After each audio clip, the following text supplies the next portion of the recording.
빅5나 서울권 대학병원에 가고 싶다면 3, 4학년 때부터 부랴부랴 준비하지 마세요. 상위권 순위에 대학병원 간 친구들을 보면은 1학년 때부터 학교 생활에 충실했던 친구들이었어요. 지금은 비록 간호사를 하고 있진 않지만 적어도 제가 노력을 해왔던 시간들의 후회나 미련은 없는 것 같아요. 또 이제 막 대학을 졸업하고 사회에 첫 발을 내딛는 20대로서 살면서 미친듯이 올인해보고 추락도 해보고 성취를 해보는 것도 막상 그 시기를 겪고 나니 더 성숙해진 데가 보이더라고요. 안녕하세요, 나리입니다. 오늘은 빅5 간호사 대학병원 취업 준비 영상을 준비해보았어요. 총 2개의 영상이 올라갈 예정인데 첫 번째 영상에서는 스펙, 서류 작성, 목표 설정, 시간 관리에 대해서 이야기를 해보려고 합니다.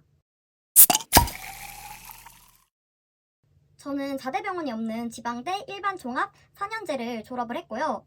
학점은 상위 5%였고 토익은 805점, 봉사동아리 팀장을 맡았었고 간호창업동아리 팀장을 맡았었고 해피무브 글로벌 청년봉사단이라고 대외 활동을 한 적이 있었고 글로벌 헬스케어 컨퍼런스에 참여했던 적이 있었고 보건소 예방접종실에서 약 한 달 정도 근무를 한 경험이 있습니다. 저는 22년도 대학병원 취업해서 서울 아산병원, 연세 세브란스병원, 분당 서울대병원, 중앙대병원, 순천향대학교병원 이렇게 서류에 합격했었고 최종적으로는 이 중 하나의 병원에 합격하게 되었습니다.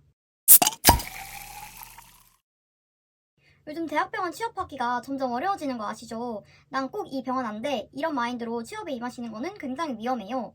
아무리 내가 스펙이 뛰어나더라도 취업이란 거는 살짝의 운도 작용하기 때문에 수많은 변수가 작용할 수 있어요. 어떤 특정한 병원 하나만을 목표로 설정을 하는 것은 도박과도 같은 일이라는 거 명심해 두세요. 저는 가고 싶은 병원 최소 5개는 만들어 두시는 걸 추천을 해요. 또 서울권 대학병원이라던가 빅5 병원, 공공기관 병원 등 자신의 상황에 맞는 특징별로 목표를 설정해도 좋아요.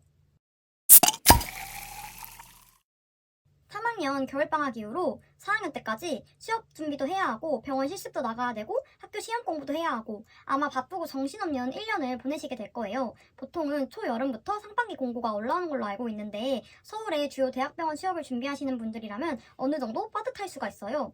어떤 시기까지는 이걸 완벽하게 끝내놔야지 하는 대략적인 취업 스케줄을 정하시고 그에 맞춰서 체계적으로 준비를 하시는 게 좋아요. 저 같은 경우에는 본격적으로 취업 준비를 했던 거는 3학년 겨울방학이었던 것 같아요. 2월까지는 거의 토익 공부에만 매진했고 심심하거나 지칠 때마다 자소서를 같이 작성해줬어요. 저는 토익 점수가 원하는 만큼 잘 안 나왔던 편이어서 개강하고 5월까지도 토익 공부를 계속 이어서 했었어요. 또 같은 시기에 자소서를 완성했고 이때 병원 필기시험이라고 불리는 인적성이나 전공 공부도 같이 해줬어요. 면접 준비도 아주 틈틈이 해줬어요. 6, 7월부터가 본격적인 취업 과정의 시작인데요. 채용 공고가 나기 시작해서 서류를 작성하고 면접 준비를 열심히 해줬습니다. 첫 번째, 취업의 본질적인 이유 찾기. 여러분들은 대학병원에 왜 가고 싶으세요? 돈을 잘 벌고 싶어서? 아니면 멋있어 보이고 싶어서? 간호사로서 많은 공부를 해보고 싶어서? 사실 저는 본인의 뚜렷한 목표나 욕심이 없다면 굳이 대학병원에 갈 필요는 없다고 생각을 하는 사람입니다. 남들이 하는 거 다 따라하면서 스트레스 받지 말고 내가 왜 취업을 하는지 본질적인 이유를 찾는다면 내 목표도 거기에 맞춰서 조정될 수 있고 그에 맞는 준비를 할 수 있어요. 두 번째는 취업은 정보 싸움, 듣고 기록하기. 취업도 해마다 트렌드가 바뀌는 거 아시나요? 그냥 나 혼자 무턱대고 앞만 보면서 열심히 하는 것보다 주변을 돌아보면서 정보를 많이 얻고 기록하는 게 중요해요.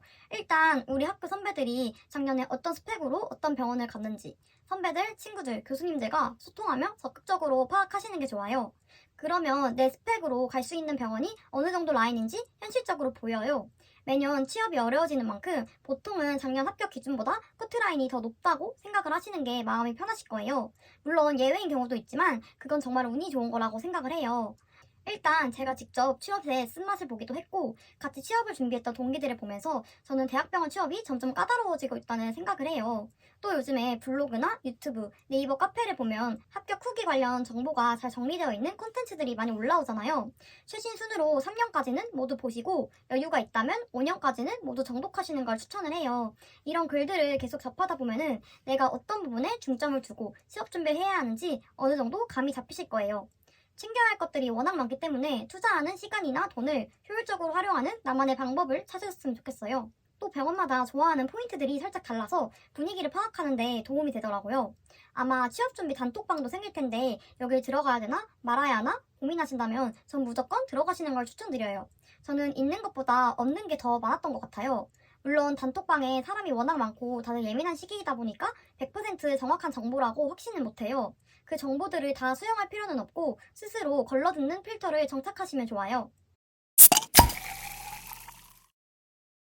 세 번째는 학점이랑 토익 무조건 필수 중요.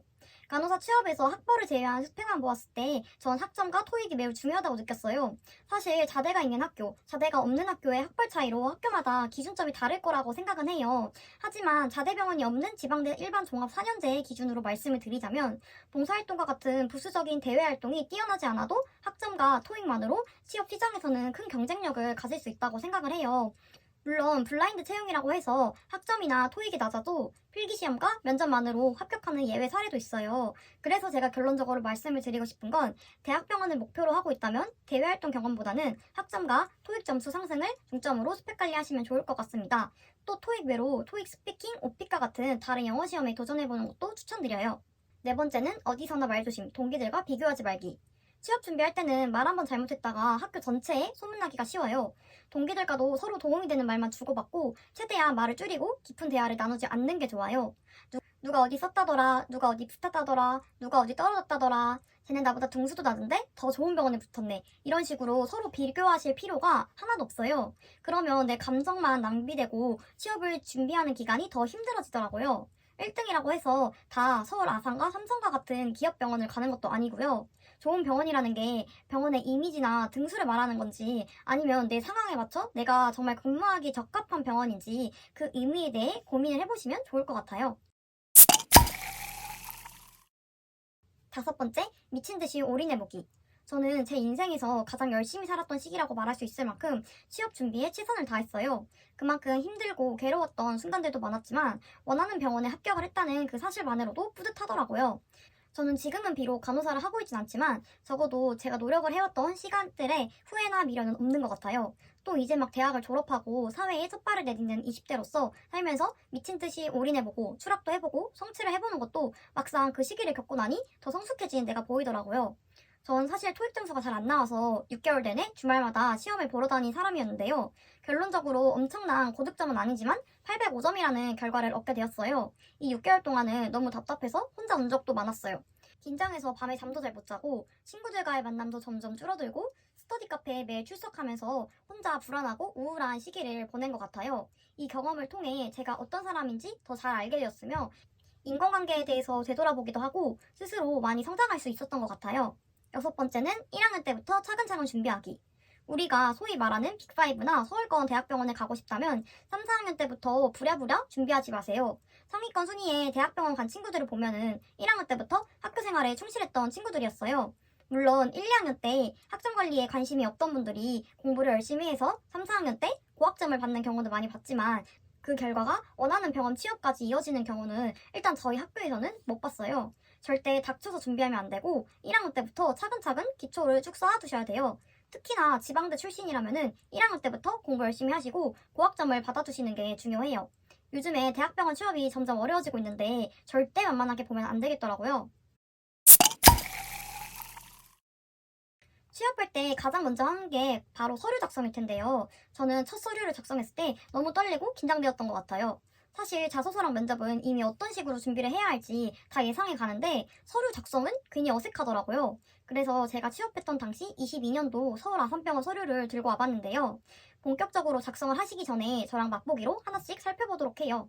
먼저 가장 기본이 되는 이름과 성별을 잘 적어주시고 사진도 파일 형식으로 첨부해줍니다. 그리고 국적, 생년월일, 한문 이름, 영문 이름, 이메일, 핸드폰 번호를 적어줍니다.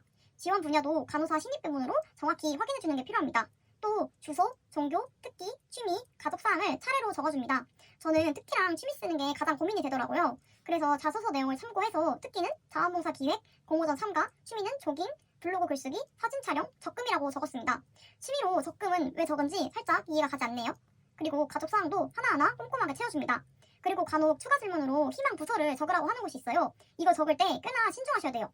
지원서에 적힌 희망 부서로 발령을 시켜주는 병원들이 꽤 많더라고요. 저는 소아병동과 중환자실을 적었었고 보통은 내과병동, 외과병동, 중환자실로 많이들 적는 것 같아요.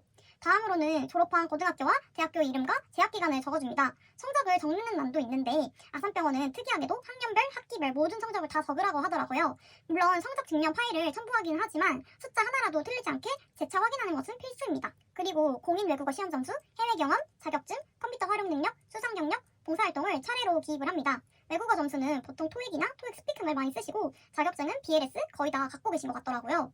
또 아산병원 서류에 특이사항이 있다면 지금까지 참여했던 봉사활동을 다 적는 거였어요. 이것도 당시에 논란이 좀 있었던 게 고등학교 활동도 포함해서 적는 건지 아니면 대학교 때 했던 활동을 적는 건지 명확한 기준이 없어가지고 지원자들마다 다 달랐던 걸로 기억을 해요. 전 혹시 몰라서 고등학교 때 했던 봉사활동까지 다 적었습니다.